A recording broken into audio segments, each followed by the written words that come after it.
За би эхэлчихв. За сайн бацгаана. Өнөөдөр 2026 оны 2 сарын 18 буюу шинэ нэгний өдөр вэ. За би ингээд Австрали улсын Мельбурн хотод ирчихсэн байна. За монголчууд ялангуяа монгол инженерүүд өнөөдөр дэлхийн зах зээл дээр маш их одоо мэргэжлэр ажиллаж байгаа. Маш их монгол улсад хэрэгтэй мэдлэгийг одоо суралцж байгаа. Тэгээ би ер нь ингээд Австралид ирэх болгондоо л яг юм мэргэжлэр ажиллаж байгаа бас хүмүүстэй бас сайхан яриа өрнүүлэх юмсан гэж бодож байгаа. Тэгээ энэ удаа одоо Эренчин Доржийн Маргад Эрдэнэ гэдэг одоо IT-ийн инженер. Тэгээ би нэг ярилцлагандаа бас юу байсан бах те дурдчихсан. Тэгэхээр Маргад Эрдэнэтэй ингээд уулзж байна. За ингээд шиний нэгний минь төргий. За баярлалаа. Яг шиний нэг таарч. Харин тийм шиний нэгэн таарчлаа усах гайхалтай. За тэгэхээр хоёулаа ийм гоё өдөр ийм гоё ингээ яриаг өргүүлж байгаа нь бас их бэлгшээлтэй юм гэж харж байна л да. За Маргад Эрдэнэ ингээд өөрийгөө танилцуулаач. Монгол одоо 10 жижиг айл сургууль төгсчээ. Ямар мэргэжлэр айл сургуулийг төгсөв? Австрали хизээ ирэв гэд ингээд товчхон танилцуулаач өөрийгөө. Би 10 жилээ Баян өнгөрийн төгж ирнэ 1-2 дугаар сургууль эзэмсэн. Тэгээд 5 дугаар хүртэл нь Баян өнгөрч сурч байгаа. Тэгээд 6 дугаар ангид хот руу шилжээд тэгээд ер нь хоттой 10 жилээ төгссөн. Тэгээд дараа нь гитэмс программын мэргэжлэр программын чиглэлээр хэлсэж аваад тэгээд дараа нь олон банкнд ажиллаж байгаа. Тэгээд дараа нь Австралид 2018 оны сүүлээр ирсэн. Тийм. Тэгэхээр 2018 онд гэж би доктор сурч эхэлж байсан үед нь. Тийм би маргатай болохоор хизээ таарч ирсэн мэхээр яг тийм байна. 2018 онд би яг докторт 3 сар сурч эхэлж байсан. Тэгээд гудамжинд явж агаад таарлцчихсан тийм. Тэгээд дөнгөж хурж ирчээд мэргэжлэрээ ингээд ажиллаж байгаа гэх би хөөх ямар гайхалтай юм бэ те гэдэг айгу биширж ирсэн л та. За тэгээд Австралид хурж ирээд ер нь ямар компаниудад ажиллав? Тэгээ ерөнхийдөө одоо ми 3 компанид ажилласан. Одоо улс компанид ажилласан. Ер нь хамгийн анх тэгээ эмнэлгийн зөвлөг үйлчилгээ юм үзүүлдэг тийм байгууллага ажиллаж байсан. Дараа нь технологийн онлайн худалдааны үйлчилгээ үзүүлдэг технологийн компани ажиллаж байгаа. Одоо санхүүгийн үйлчилгээ үзүүлж байгаа. Технологи зүйлээ санхүүгийн үйлчилгээг үзүүлж байгаа тийм компани ажиллаж байгаа. За технологи суурилсан санхүүгийн үйлчилгээ хоёулаа юуг болохоор жоохон чанга ярихгүй болохгүй. Технологи суурилсан санхүүгийн үйлчилгээ гэхээр ямар хон үйлчилгээ арих юм? Тийм ер нь одоо ингээд бизнесүүд хоорондоо ингээд хамтарч ажиллах бизнесийн ингээд харилцаануудад ордог. Жишээ нь нэг компани нөгөө компанитай харилцаад нэгнээсээ бараа зээлж авч гэдэг юм тийм. Одоо том байгууллага жижиг байгууллагууд очиод ямар нэгэн хэрэгтэй бизнесэнд хэрэгтэй бараануудаа хөдөлж аваад дараа нь төлбөр тооцоох их шаардлага гарч байгаа юм тийм. Тэгээ ер нь их хвчлэн бизнесүүд шууд ингээд бэлнээр нь одоо хүн дэлгүүрт ороод юм худалдаж авч байгаа шиг хүнс авч байгаа шиг дорн төлөөдөлөд байгаа юм гэж байдаггүй. Тэр чинь тодорхой хугацааны дараа төлнө. Тэгээд төлбөрийн мэдээлэл дараа нь явуулна. Эргээд төлнө гэсэн тиймэрхүү зарчмаар явагддаг. Тэгээд ер нь байгууллагаас байгууллага B2B гэдэг тэр харилцаан дээр нь тэр хоёрын одоо тэр санхүүгийн бүх харилцааг нь онлайнаар дамжуулаад зохицуулж өгдөг, менеж хийж өгдөг гэсэн. Бас төрийн системтэй хамтарч ажилладаг гэсэн. За тэгэхээр төрийн системтэй хамтарч ажилладаг гэхээр өсөг үү? Тийм. Төрийн гэхлээр ер нь нэг байгууллагын санхүүгийн үйлчлэг болохоор жоохон credit scoring гэдэг ойлголтод орж ирдэг. Тэгээ credit scoring. Тийм. Credit scoring гэхлээр бас төрийн системүүд буюу одоо тухайн байгууллага чинь одоо жишээ барьцаа хөрөнгө тий зээл тухайн байгууллага чинь одоо чинь хөрөнгөнүүд нь барьцаанд байгаа юм уу тий банк дээр байгаа юм уу эсвэл тухайн өмнө нь үр зээл байсан гэх юм шиг тиймэрхүү мэдээллүүдийг төрийн системээс ерөнхийдөө бас төлбөрийн төлөөд ерөнхийдөө аваад тэгээд тэрэн дээр нь бас анализ хийгээд тухайн хоорондын байгууллагын хооронд тухайн нэг байгууллага нөгөө байгууллагад хэрэгтэй гэдэг credit scoring тодорхойлж өгдөг. Ингээд тэр санхүүгийн төлбөр тооцоог нь цуглуулах бид нар төсөл гэсэн. Зөв. Тэгэхээр нөгөө жишээ нь би нэг одоо юу гэдгийг дэлгүүр байлаа гэхэд тий нэг одоо барилгын компанид одоо ингээд барилгын материал ингээд зээлэр өгөх гэдэг шүү дээ тий.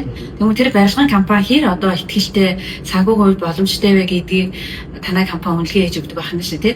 Тэгээ үнэлгээ хийхдээ та мэдээлэлээ бол төрийн системээс бас авчдаг юм байна. Тэгээд манай Монголд бас нэг ингэж яриад байдаг шүү дээ. Ингээд төрийн байгууллага ерөөсөө мэдээлэл хуваалцахгүй байна. Мэдээлэл ингээд чөлөөтэй хуваалцаач гэж яриад байдаг байхгүй. Тэгэхээр энэ Австралийн хувьд болохоор тэр мэдээлэл чөлөөтэй хуваалцдаг юм байна.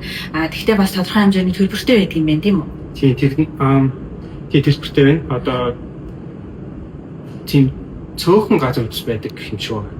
Бүх газрууд бол бас тэрэндээ холбож чадахгүй. Эсвэл энэ шууд ингэ хандаад яж чадахгүй мэдээлэл нь бас нэг шаардлага хангасан газрууд юм байна. Жишээ нь манай компаниуд энэ дунд 250-аас 300 ажилладаг байхгүй юу гэдэг. Тэгээд төрийн системийн одоо хандлага болгонгоор бараг тийм тухайн шийдвэрийн төлөөд тэгж ашигладаг гэсэн.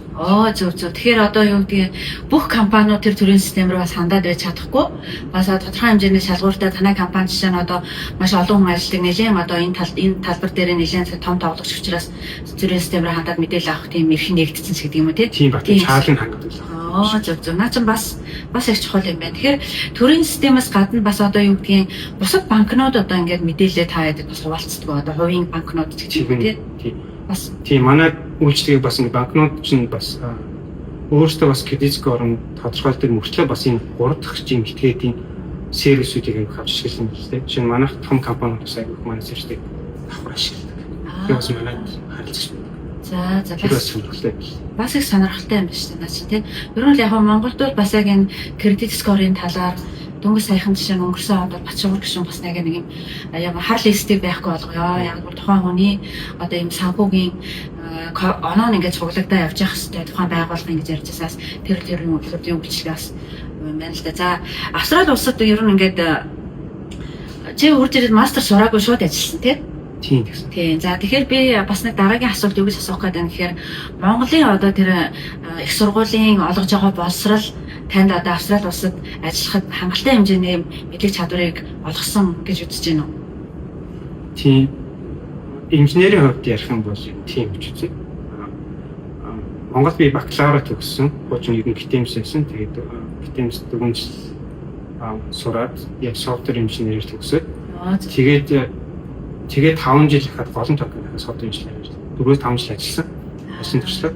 Тэгээд ерөнхийдөө бол Австрали байсан байхгүй. Тэгэхээр ер нь Австралид ирэх гэж тийм туршлагатай байсан гэсэн. Тэгээд ер нь бол Монголын бакалаврын боловсрал ер нь бол яг мэдлэгийн хувьд бол хангалттай сайн гэж үзсэн. Тэгээд ажлын туршлагууд мэдээж бүлсэн гэсэн. Тэгэхээр хангалттай гэж үзсэн. Харин тийм би бас энийг нэлээд бас онцлох гэдэг юм л да. Жишээ нь цахилгааны инженеруудын хувьд бол одоо жишээ нь би Монголын техник сургуулийг төгссөн шүү дээ. Тэгээд бас энд ингээд Австралид хурж ирээд магистр ингээд сурж байхад бол яг одоо ингээд юу гэдгийг яг мэргэжлийн олгож байгаа тэр мэдлэг чадварын хувьд бол Монголын техник их сургууль бол би бол хангалттай сайн байна л гэж би бодож ирсэн. Зүгээр яг хуу IT-ийн инженеруудын хувьд болохоор бидраас арай ондоо яг бол та бүхэн ингээд ажил дээр хэрэгэлдэг бүх юм чинь яг нэг багж шүү дээ тий. Одоо юу гэдэг нь C++, Python гэдэг юм нэг багж ашиглаж байгаа учраас та хэд бол ингээ ямар ч асуудалгүй. Зөвхөн цахилгааны инженеруудын хувьд болохоор юу гэдэг юм яг одоо нэг стандартын юм ашигладаг тий. Одоо юу гэдгийг тийм учраас одоо ингээд шууд мэргэжлэр бас ажиллаж чаддгүй юм шиг байна гэж би зөвхөн хараад байгаа. Цахилгааны инженер ер нь бол бусад төрлийн инженерүүд ч гэсэн яг адилхан. Австралид болохоор стандарт нь маш өндөр түвшинд хөгжсөн. Гэтэл яг энд хэрэгжилж байгаа хэрвээ стандартыг бид нар тэнд одоо их сургуульдаа ч юм уу амьдрал дээр ашигладаг болчихвол та энэ стандартыг ашиглаж юм ба. За тэгвэл энэ ажлыг хий. Яг бол нөө чи ажлыг хийх чадвар нь чамд ингээ байгаад байгаа байхгүй. Монголын цахилгааны инженерүүд болохоор энд хурж ирээд ингээ ажлыг хийх чадвар нь байхгүй байна гэсэн үг байхгүй. Яг бол энэ стандартыг мэдэхгүй учраас. Тийм баг гэж байна. Тэрнээр жоохон нэг салбаруудын ялгаал харагдаж байгаа шүү дээ. Тийм. Стандарт өөрчлөж байгаа юм уу? Ерөнхийдөө IT software engineering салбарлалаар зөв нэг онцлогтой нь юу гэхээр технологич нь өөрөө ерөнхийдөө нэг зүйлийг ашигладаг. Дэлхийн хааж байсан. За одоо яг гэхдээ жоохон өөрчлөлттэй байна л да. Гэхдээ AI орч ирээд тэрнээс өмнө ерөнхийдөө бол Монгол сурагчид нар одоо шинэ хичээлийн нэг хэл дээр жишээ нь C дээр ингээд хичээлээ даалгавар хийлээ гэхэд тэрнийг нь өөр Монголын компанич тэрэндээ бүтээгдэхүүн хөгжүүлээд хийчих магадгүй. Тэнгүүд Австралид ирээд тий эсвэл Америкч гэдэг юм өөр компаниас яг тэрэн дээр дахиад бүтээгдэхүүн хөгжүүлээд хийчих боломжтой. Тэгээд ерөнхийдөө яг тэр technical skill нь бол юу тийм мэдлэг нь бол байнга л гэсэн яг л ашиглаж болно л гэсэн. Тий. Тэр бас онцлогтой юм шиг байгаа. Сүүлийн үед одоо ер нь AI-г хэрэг ашиглаж байна ажил дээр ямар ашиглаж байна вэ? Тэгэхээр одоо ер нь AI сүүлийн 1-2 жилийн дотор бол одоо AI ашигтай орж ирж байгаа. Тэгээд ер нь програм хөгжүүлэлтийг AI өмнөх болон дараах гэж ер нь баг 2 хувааж болохоор болсон. За. Ер нь AI одоо сүүлийн 1 жил гарны хугацаанд маш дамаа энэ програм хөгжүүлэлтэд зориулсан AI гэж байгаа. Тэр нь бол чадамж нь маш сайжирсан. За тэгээд тэрнээс үүдээд ер нь бол нэлээд их хөгжлөж зарж байгаа. Тэгээд ер нь технологи програм хөгжүүлэлт бол бүгд л AI ашигладаг гэсэн. Тэр AI-г бол ингээд нөгөө ажлынхаа явцдаа л ингээд сураад одоо наавт юу болцсон аа тий? Бүрэн эзэмшсэн гэсэн үг. Одоо бүрэн эзэмшсэн гэхээс гэж бол арай хэлж чадахгүй. Одоо байгуул болгоны хувьд одоо байгууллагын хувьд ярих юм бол AI руу яаж хөрөх вэ гэдэг л одоо тийм үе шатнууд дээр явж байгаа. Тэгэнгүүт яг докторийн ажиллаж байгаа инженеруудын хувьд ингээд аваад үзэх юм бол яг тэр жишээ байгууллагатай хамт ерөнхийдөө яг адилхан за бид нэр яаж яг өдөр тутмын ажилдаа ашиглах юм бэ? Яг надад юу хэрэгтэй юм бэ гэдгийг ингээд shift хийгээд гэх юм уу явж байгаа. Зөв. Ер нь л ингээд шилжилтийнхаа үед байгууллага нь шилжээд байгууллага дотор ажиллаж байгаа инженерүүд нь ч гэсэн бас ингээд дагаа шилжиж явж байгаа гэсэн байх нь шүү дээ тий. Тэгэхээр танай байгууллагын хувьд яг сайн ингээд инженерүүдээ сургах, мэдлэгийн дэвшлүүлэх, ялангуяа нөгөө намайг чинь Австралид ажиллаж байхад CDP гэдэг юм байдаг гэсэн нөгөө Continuous Development Program гэдэг. Тухайн одоо инженер хүн бол ингээ өөрийнхөө тасралтгүй одоо Монголд л нөгөө энэ насан туршийн боловсролт гэж яриад байдаг баха. Ийм ингээ төлөвлөгөө гаргацсан тэрнийхээ дагуу ингээ тасралтгүй юу яаж сурч явах хэрэгтэй гэдэг. Тэгэхээр энэ тал дээр чинь байгуулах чинь ер нь хэр анхаардаг вэ? Тэгээд энэ сургалтууд тасралтгүй хийдгүү. Тийм. AI сургалт бол хийгдэн дотроо хүмүүс ерөнхийдөө ингээ нэгэндээ сургалтууд хийдэг. За нэгэндээ гэхээсээ гадна жишээ нь манай байгууллага дээр жишээ нь тийм university гэх юм уу тийм жоохон хитэн сар болоод чинь үйлчлэлтэй хүн болгон нэг зүйлийг судлаад туршаад тэгээд тэргээрээ бусдуудад тайлан тавьж ирүүдээ тайлбарлаж ярьдаг. Тиймэрхүү програм байдаг. Тэгээд гэх мэтлэн байгууллага ерөнхийдөө өөр ингэсэн тиймэрхүү арга зарчимтай юм шиг байна. Тэгээд суралцах дээр бол тийм үргэлжлэл яг сурцаад явж байгаа л та. Continuous development гэдэг бол юм бол одоо маш чухалсан шүү дээ. Бүх юм маш хурдан болсон учраас үргэлж сурах нь бол одоо зайлшгүй болсон. Дамаа AI гарчснаар бол тэрийгээ сайн авч явахгүй бол ерөнхийдөө AI сураагүй хүмүүс нь ард хоцрогдоод ирүүлж байгаа. Дамаа софтвер хөгжүүлэлтээр бол тийм юм хоёр багтаж байгаа. Вау, наач маш сайн гайхалтай юм байна тий. За дараагийн асуулт нь болохоор ер нь яг зөвхөн IT-ийн чиглэлээр Монгол улсын одоо IT-ийн хөгжил, Австралийн IT-ийн хөгжил ямар нэгэн одоо хөгжлийн зөрүү бид нар gap гэж яриад шүү дээ тий. Би бас нөгөө ингээд Австралид ажиллаж байхдаа бол мэдээж нөгөө Монголын гэрчмчний салбарт 14 жил ажилласан болохоор яг энэ хөгжлийнхэн зөрүүг ингэж олж хардаг байсан л да. Яг тэрэн шиг одоо чамд бас ингээд гэсэн юм зөрүү байна да гэсэн юм олж хардггүй эсвэл адилхан ер нь манайх бол өстой маш сайн явж байгаа гэж хэлэх үү? Яг ашиглаж байгаа технологи бол нэг сайн амжилт зөрүү болох гэсэн. Тийм яг л ер нь бүх хүмүүс дэлхийн хамт нийлж юу. Зөв. Харин тэрийг ашиглах хандлт нь нээлттэй учраас юм ашиглаж явах боломжтой. Яг хөө хэрэглэгч тухайн одоо програм гэж юм ашиглаж байна гэдэг. Тэгээд тэрэн дээрээ жоохон ялгарч магадгүй. Тэрнийгээ дагаад тухайн програмынхын шаардлага инженерүүдээр тавьдж байгаа шаардлага гэж ингээд скил тэрэн дээр жоохон ялгаа гарах баг. Тэрнээс бүр амар технологи хөдөлгөөний юм амар зөв өөрөөсөө байх. Яг нэг боломж нь юу байж магадгүй. Жишээ нь Австрал Монголыг бодвол арай том учраас том компаниудын одоо тийм туршлага илүү их байх. Тэрэн дээр бол ялгаа тийм. За тэгвэл хоёлаа одоо дараагийн нэг хэсэг рүү шилжиж бодож байна. Мэдээж яг сайхан мэргэжлэр ингээд дэлхийн зах зээл дээр ярьж байгаа юмны хувьд одоо Монгол улсынхаа тий ялангуяа өөрөө чинь мэргэжлэр сурж байгаа залуучууд за дээрэс нь одоо дөнгөж 10 жилийнхаа сургуулийг төгсөөд одоо их сургуульд орох гэж байгаа амьд төлөө тавьж байгаа тэр хүүхдүүдийн хувьд одоо ингээд өнөөдрийн өнцгөөс ингээд маш үнэтэй одоо нэг зөвлөгөөнүүд өгөөч гэвэл ямар зөвлөгөөн өгөх вэ? Чи одоо зүгээр энгийн зөвлөгөө гэх юм бол англи хэл гэдэг юм амар чухал. Тэр бол нэгдүгээрт миний хувьд нэгдүгээрт бодогдож байна. Одоо Монгол төгссөн, Монгол 10 жил төгссөн хүмүүсийн хувьд англи хэл ерөнхийдөө бол одоо өмнө ч юм одоо ч хуваарлаа л тий. Хоёрдугаар хэл гэж явж байгаа шүү дээ. Тэгэхээр дэлхийд гарахын тулд мэдээж англи хэл одоо нэгдүгээрт болчиход байгаа. Тэгээд одоо технологич хэлтгөө бүх хүмүүст бол англи хэл амар чухал. Тэгээд мэдээж бас нэг зөвлөгөө өгье гэвэл тухайн эзэмшиж байгаа мэрэгчлээ яг нэг зүйлийг маш сайн сурчаад хэрэгээрээ дамжуулаад бүхнээрээ оруулж их зүгээр санагддаг. За. Тийм олон юм үсрэхээс ер нь тиймэрхүү зарчим гэдэг шүү дээ. Тэр ер нь ажил юм шиг санагдаад. Тэгээд ер нь яг IT-ийн хүүхдүүд гэх юм уу тэр сурч байгаа хүүхдүүд гэх юм бол дахиад AI-тэй холбогдсон байхгүй юу? Ерөнхийдөө одоо яг AI гэж болохоор ер нь англи хэл AI одоо кодыг бараг англи хэлээр бичээд англиар тайлбарлаад чиний өмнөөс AI чинь кодыг чинь бичих. Одоо ерөнхийдөө тиймэрхүү төвшөнд одоо хүрсэн. Тэгэхээр улам л англи хэл чинь бүр чухал болж байна гэсэн. Тэгээд тэрэн дээрээ мэдээж нэмээд технологийн скилэн сайжруулж байгаа. Тэгэхээр тэр тал дээр илүү анхааруулж байгаа юм лөө. Тэрчлээ л энэ цагаа илүү сайн зарцуулах хэрэгтэй. За тэгэхээр нөгөө тухайн чиглэлээр сурж байгаа хүн нэг юмдаа айгүй төгс байвал тэрүүгээрээ дамжуулж бусдад нь төгс олно гэдэг жишээ нь одоо ингээд жишээ хэлдэг.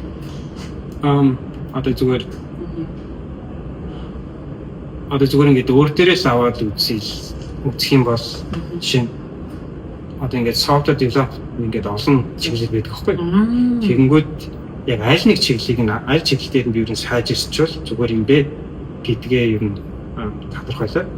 Тэгээд ажлаар нь тэгээд одоо чинь би австрал тэрэнгүүтээ за би ер нь back end front end гэх мэт ингээд салбаруудын за би ажлын дээр нь орох зүгээр юм бэ тэгчих юм бол би илүү өөрийгөө тэр скиллээ заагаад зараад тий байгуулах зараад өөрийгөө хөгжүүлээд явах боломжтой юм бэ гэдгийг хараад тэгээд тэрэн дээрээсээ шийдвэр гаргаж явсан гэсэн. Тэгснийхаа дараа тэгээд дараа дарах алхам илүү ойрхон болж байгаа. Тийм биш тийм байдаг. Тэгээд альч салбарын хүн дээр ерөнхийдөө бол адилхан ажиллах гэж байна. Тийм яг зөв. Шинэ Photoshop, тухайшнаар Photoshop гэдэг шиг тий. Одоо нэг нэг сайн төлөв мэддэг болсон байхад за тэрнийгээ дамжаад дараа дараагийнхаа сураа явах. Тэрийг өмлүүлээд явах. Тийм боломж юм л илүү. Тийм яг зөв. Надад ч гэсэн бас яг адилхан байхгүй юу? Би яг нөгөө өөрийнхөө мэдлэлийнхаа хувьд зөвхөн нэг програмыг бүр ингээд тэ үнэхээр сайн хичээч гисэн. Тэгсэн чинь аз болж нөгөө програмыг баг дэлхийн хүн болгон дэлхийн топ програм бай таарсан. Тэнгүү тэгэл би тэрийг ашигладаг шүү дээ. Тэрээр тийм юм хийжсэн гэх чинь ингээд вау гэх баг ингээд тэ. Тэгэхээр яг тэр хэлж яасан зүг нэг юм одоо тэгээ ялангуяа нөгөө юм инженер хүмүүс юм өмнө хүмүүс ч яг тийм байлаа нөгөө юм зарим хүмүүс болохоор мультитаскинг байх хэрэгтэй гэж хүмүүс яриад байхгүй. Олон юмыг ингээд зэрэг амжуулах хэрэгтэй гэдэг юм үстэй. А зөвхөн миний хувьд л бас ингээд нэг юмыг төгс хийчихвэл ингээд бус нь аяндаа болно даа гэж бодоод байхгүй. Тийм тий бас аль аль нь ажлын нэг нь тий зүгээр тийм их аль аль нь хүрээлээд юм зарчмууд байдаг. За дараагийн хамгийн сүүлийн асуулт ерөнхийдөө яг Монгол руугаа одоо Монголынхаа хөгжил бас нэг юм нэмэр оруулах юмсан, энэ чиглэлээр ажиллах юмсан ч гэдэг юм уу. Монголд одоо тэдний жилийн дараа буцаад очиод одоо ажилландаас гэдэг юм уу. Ямар нэгэн тийм одоо ирээдүйн төлөвлөлт бодол байгаа юу? Тийм мэдээж байлгүй хөө. Одоо гэр бүлтэйгээ амьдарч байна. Тэгээд үргэлж төлөвлөгөө бодож явдаг. Яаж буцаж Монголд очиод ямар зүйл хийх үү? Яаж хийх үү гэд шууд хариулт бол байхгүй. Гэхдээ ер нь үгээс тэрийгээ төлөвлөж бодож Зөв.